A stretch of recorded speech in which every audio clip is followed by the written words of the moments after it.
So, got all the components dyed, weathered, distressed. We know about the tools. Now it's time to put everything together. So we wrap up this post-apocalyptic belly armor with the assembly part. Check it out.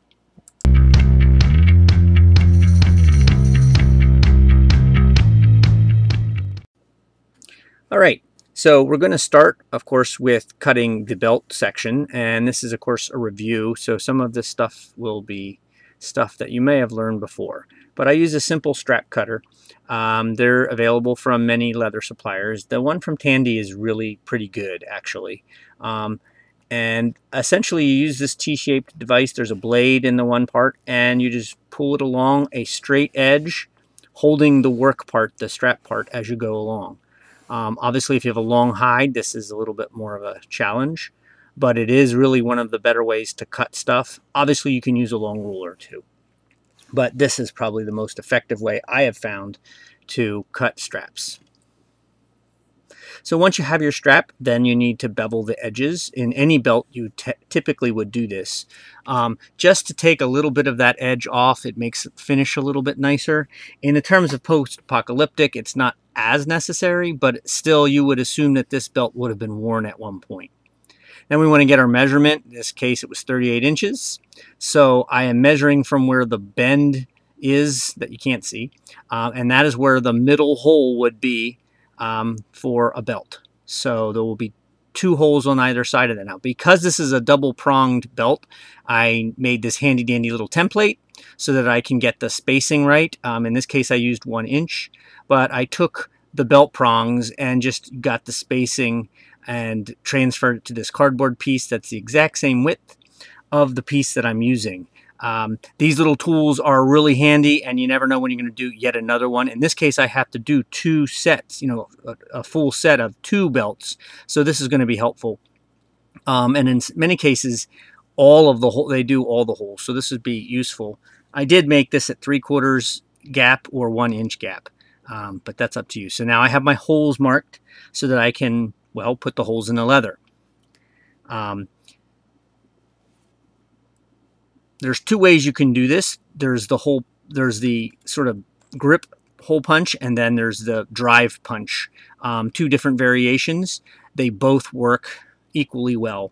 And one thing you do want to do is make sure you're using the correct hole. So you would basically insert it inside the prong inside the hole to make sure it's the right size. It's going to vary depending on the hardware that you have and the belt that you have. In this case, you just take the tool and squeeze, and it pushes it through. I use a Pro model, which has a really solid cast handle. Some of the cheaper ones, which are significantly less, also tend to bend over time. And in this case, the little hole prongs are replaceable in the Pro model. You can also pick up a cheapie at Harbor Freight. The other one is, of course, the drive punch. It's pretty standard, old school. This particular model actually has interchangeable holes, so I can screw in a different sized hole on that handle. You can also buy solid ones as well. They're a little more expensive. But there you can see that I've got both variations. And now I'm just taking a ball peen hammer and I'm sort of beating up the belt. I want to create some sort of bruising, so to speak, if you can imagine what it's look like on a banana. And then, again, some more of the weathering and distressing techniques. I'm just pushing fairly gently onto where these holes are because of the edge. I don't want to do too much damage. The belt's going to get a lot of use. So if we put too much structural damage on it, we're actually going to ruin its usefulness. And then, of course, the scraping along the sides. And we're just raising that fuzziness that is there that's going to happen. Another tool you can use is an awl and just make a little series of teeny tiny dots near each other. And this could be simulating impact with something, it hitting stuff. It sometimes is a challenge when you're doing these types of details to create it in a random yet not too random pattern. And then, of course, as in before, I can use the little wood chisel to make some nicks in the leather. On the belt especially, you don't want to go too deeply. It doesn't take much to make a mark, and that's visually, you're going to see that the actual depth of the impression, not as much. So then when we get to the next part where we dye this will show up more. And here I'm taking that knife and I'm just making some scratches. Again, you don't have to overdo it. A few goes a long way. And it depends on the build and how distressed you really want to make this look.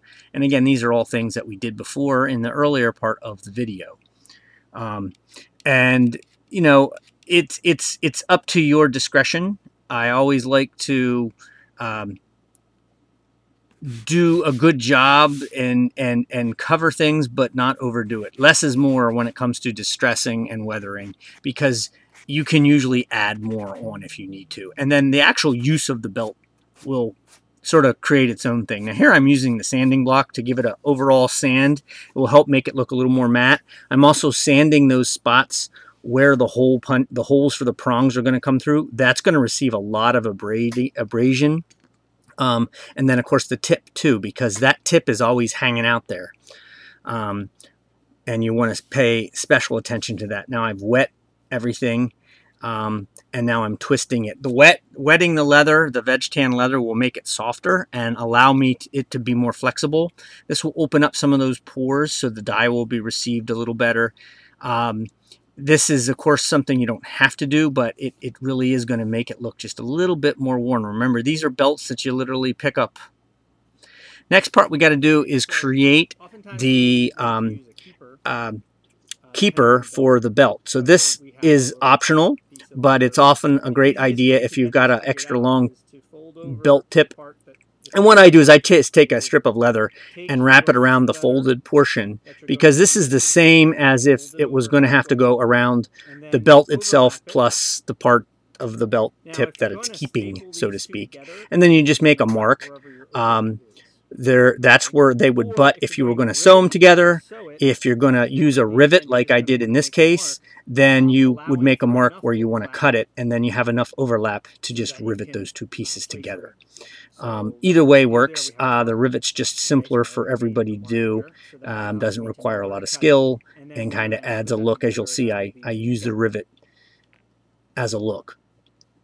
And once you do that, it's time to dye. Okay, and now as even in this part, we can see all the structural damage I've done and how it's coming up. I'm going with the light leather, the light brown for now, to give it a base. Now that I have all that on there, you can kind of see all the marks that we already got, but we do want to pay special attention, especially with belts, to the belt holes, the prong holes, because this is going to receive a lot of activity and a lot of action in normal wear as we put the prong through that, because the prong is there, and the underside of the buckle will actually lift those portions up more, so they're going to receive more dirt and grime and grease. So I wet the leather, go through with my Q-tip, and start adding the details on the holes. So you could just do little divots around the holes. Around the ones you're going to use the most, you should add that sort of stripe on there.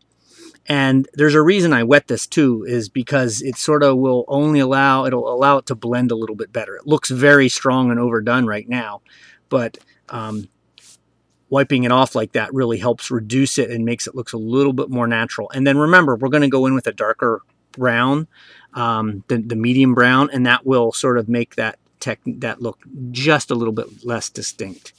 And as we do that here, and you can see by comparison the difference, but it blends a lot better once we have that layer. And you could also water down a darker dye if you weren't going to do the over dye, if you're only going to do the one color. I strongly suggest going with another color brown as opposed to a black, because black is just super strong, and sometimes the gray doesn't actually work as right. You could also add various smudges and stuff to create a dye effect. Now we could sort of see everything that it's dried. We see how less that shows up. There's not as much contrast once that's dyed, and then it's picked up some areas. There's a couple light areas in there that we might want to touch up again.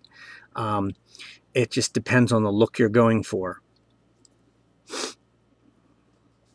And now I'm going to do the edges with, it looks like I'm rubbing the whole thing, but I'm actually just rubbing just along the edge with a darker brown or a black to create that sort of darkened edge from all that action and friction and all the dirt it's going to receive. You can use that dry brush effect where you just pat some of the excess dye off so you only just have a minimal amount, and you can work and feather it in as you go.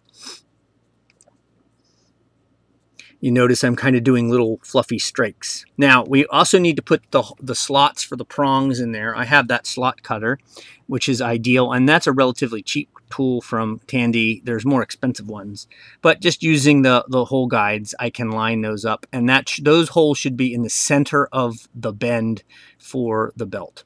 And then I'm going to put some dye in there now so that it has that wear. Remember, the metal also rubbing against those areas will create some of that darkness as well. And then we're ready to go to the next step, which is affixing the buckle. All right. So very simply, you just put it through. You can sort of see each buckle has a sort of top and the bottom. Usually there's little divots. Now this is a roller buckle, so it doesn't have that. And you just feed them up through, and then they make contact with that, and then you fold that part under. All right, and then usually if you dampen this leather, and oftentimes you might thin the leather as well, but this will allow you to then put some sort of way to close it. You can of course put some holes and use a hole punch and rivets, or you can use Chicago screws, or you can stitch it. Now, before you put the next set of holes in, you're going to want to put your keeper in place, because the first rivet and the second set of rivets is what holds the keeper in there. It allows the keeper to move back and forth, and also so you're not trying to go through all of those things. And I've already measured it and put the hole for the rivet, so I just double checking my work. It's always important too. And I'll put a little rivet in there, and that'll just make that a continuous loop. You can also stitch it or use a staple. They have special staples. Now here I switched up and used the other keeper that I had made, so it makes it look kind of like, in this case, that it's just a belt end piece that you used for a keeper. But as you can see here, I'm putting the hole, and this will hold the keeper in place. Also adds a little bit of stiffness in that part. Not quite as important, but again, it's nice that the keeper goes back and forth. And there you see I've got the two rivets in place. You can refer to some of my videos for how to rivet stuff. There's a couple different ways. And again, the Chicago screws could work too. Or you could actually use a literal bolt. That's also a way you can check it out. And of course, it's always important, now you should have done this before, but just to make sure that everything lines up properly. And you can see we just sort of feed that through there.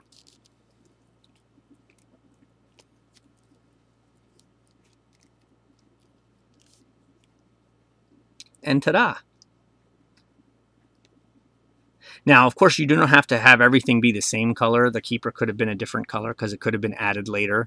But, you know, those are kind of the key components. So now we're ready to do some other kind of weathering. Now, because of these screw holes are really kind of bright, and these are even antique brass, so I just take some of the leather dye and just gently dab it in there, and what happens is the dye collects around the edges. If I was doing the weathering on my own belt, this is for the client and they ask not to, I would probably add some green in there too, because assuming that these are brass, then there should have been some patina from the brass interacting with moisture in the leather. So a little bit of that turquoisey green color in there would also look pretty good, and you know, just let it settle in the grooves. Here I'm touching up some areas on the edge where I didn't quite get a good enough kind of color. And a great thing about Post-Apocalyptic is you can be a little sloppy, and it's okay. Now, I let the dye sit on there just a little bit, and then I go back in and pat it away. So it builds up, but not too much. The longer you leave it on, the darker that image is going to be. Also understanding that in both these cases, the rivet heads are probably going to be hidden by the belt tip end anyway. but it can never hurt. And here I'm adding just feathering those edges a little bit more to create that. Remember, a lot of activity, a lot of dirt and friction in those spots. And in this case, I actually flipped the keeper around so the rivet that holds the keeper together is on the outside. Just kind of adds a little bit of a look. You can add plenty of extra embellishments if you want. Now we got to put it together. I've already put the one piece on. So we have the belly armor plate, and then we just slide the belt through. Obviously, this is always fun to do one-handed. And you just pull it all the way to about the center of the buckle. It doesn't actually matter. And then now you would be wrapping that around yourself. And then you feed it back through the other hole. And then, of course, you put the buckles together. Now, you can do a lot of things. You could actually flip these belts. And the advantage to this is that they can slide, so you can make them be uneven. You could even put one in, quote-unquote, backwards so that the flaps go in different directions to create that kind of more of an asymmetrical look. And there you go. We're done. Post-apocalyptic belly armor or belt armor or a girdle is finished. So I hope you enjoyed the video tutorial for the post-apocalyptic belly armor or armor, and I wanted to leave you with some parting thoughts and some things to consider when you're working on a build. One of which is, of course, when you're trying to create all the different components, that you want to think about the story that you might be telling, like where you found all those components, perhaps where what they went through before they became part of your build. So, you know, some of those belts were just belts that were harvested, but what about the leather part? Maybe that was part of something else, and there's remnants, places where it might have been affixed to something else that show up in that actual build. And then, of course, some of the other things to consider is when you're working on learning how to do the weathering and the distressing, that you practice. Look at the different tools that you have on hand and beat up whatever your work surface is to see how perhaps that would work best.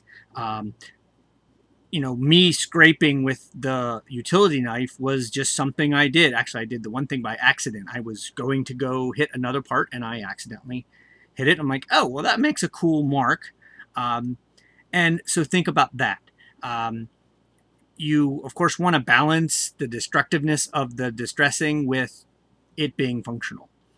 So that's particularly important too when you're working on all those. Observe wear in the material that you're working on in older things. Go to a flea market, go to an antique place and look at old leather, or look at old materials that you're going to be duplicating to see how they get patinaed with age, how they change from what a brand new pristine belt looks like to one that receives and has had a significant amount of wear.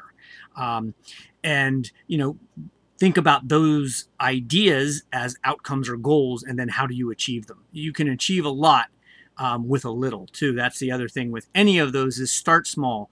Don't do a whole bunch of obliteration and distressing and then it just looks too messy, especially if the rest of your build isn't particularly distressed either. You want to make sure that all balances out to a degree, and that's all comes into creating that overall look as a design, regardless of whether it's a post-apocalyptic thing, it's a steampunk thing. You want all your pieces to kind of match to at least to a degree. Granted, with post-apocalyptic, you're going to have certain things are going to have a lot more wear just because of the use or because they've been aged more on the person. So that's important. Experimenting is key, and I think I mentioned that already, but you know, experiment with the tools you have. Practice small, like find a piece of similar material, as similar if not exact as possible. Even leather will vary, not only in terms of the type of leather, but even from one part of the hide to another. So certain parts are stretchier, certain parts are firmer, certain parts are shinier. So they're going to take the dye, they're going to show the marks in a different way. So think about those.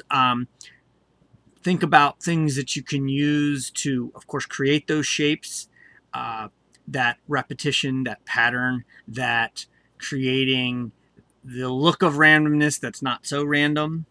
And understand that as you wear that particular thing, especially if you're going to be in something like Dystopia Rising, where you're going to wear the article over and over, so it's going to receive some actual use, that's going to sort of help too.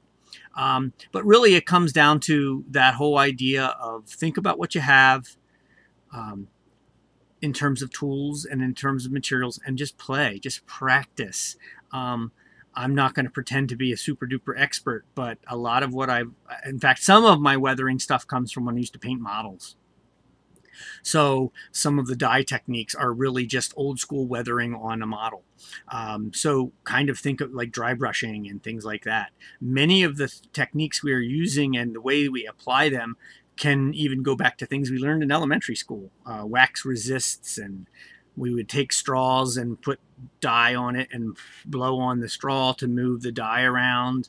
All those kind of little different ways we applied stuff is sometimes very useful in these applications. And it doesn't matter whether you're talking about leather or paint or whatever. Think about those things you learned and see how you can duplicate them. Because in the end, creativity isn't just limited to the overall look and design, but how we actually do things, especially when we're trying to do things with a minimal amount of supplies and materials.